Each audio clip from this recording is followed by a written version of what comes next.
8 sitting എംഎൽഎമാരെയും ഉൾപ്പെടുത്തി Kerala Congress M പ്രാഥമിക സ്ഥാനാർത്ഥി പട്ടിക തയ്യാറാക്കി.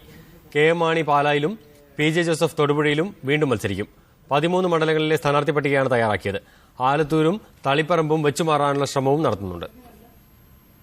സിറ്റിംഗ് എംഎൽഎമാരെല്ലാം അതാത് മണ്ഡലങ്ങളിൽ തന്നെ മത്സരിക്കാനാണ് ഉന്നതാധികാര സമിതി യോഗത്തിലുണ്ടായ ധാരണ. കെ.എം. മാണി പാലയിലും പി.ജെ. ജോസഫ് തൊടുപുഴയിലും ജനവിധി തേടും. തോമസ് ഉണ്ണിയാടനായിരിക്കും ഇരിങ്ങാലക്കുടയിലെ സ്ഥാനാർത്ഥി. മുൻ മന്ത്രിമാരായ സി.എഫ്. തോമസ് ചങ്ങനാശ്ശേരിയിലും മോൻസ് ജോസഫ് കടുത്തുരുത്തിയിലും മത്സരിക്കും. കാഞ്ഞിരപ്പള്ളിയിൽ പ്രൊഫസർ എൻ ജയരാജും ഇടുക്കിയിൽ റോഷി അഗസ്റ്റിനും കോതമംഗലത്ത് ടി.യു. കുരുവിളയും തന്നെയാകും മാണിയുടെ തുറുപ്പുചീട്ട്. സ്ഥാനാർത്ഥികളുടെ ഒരു വരട്ടെ, ധൃതിയൊന്നുമില്ല. 2-ാം തീയതിയോടുകൂടി നമുക്ക് പ്രതീക്ഷിക്കാം. കഴിഞ്ഞ തവണ പരാജയപ്പെട്ട 6 സീറ്റുകളിൽ ആലത്തൂരും തളിപ്പറമ്പും ഒഴികെയുള്ള 4ഇടത്തും വിജയിക്കാനാകുമെന്നാണ് ജില്ലാ കമ്മിറ്റികളുടെ റിപ്പോർട്ട്. മുൻ MLA Thomas ചാഴികാടനെയായിരിക്കും ഏറ്റുമാനൂരിൽ മത്സരിപ്പിക്കുക.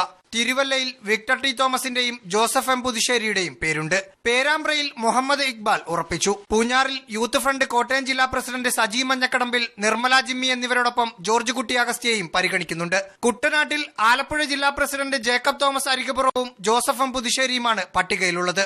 Rahees Rasheed, media 1, Thiruvananthapuram.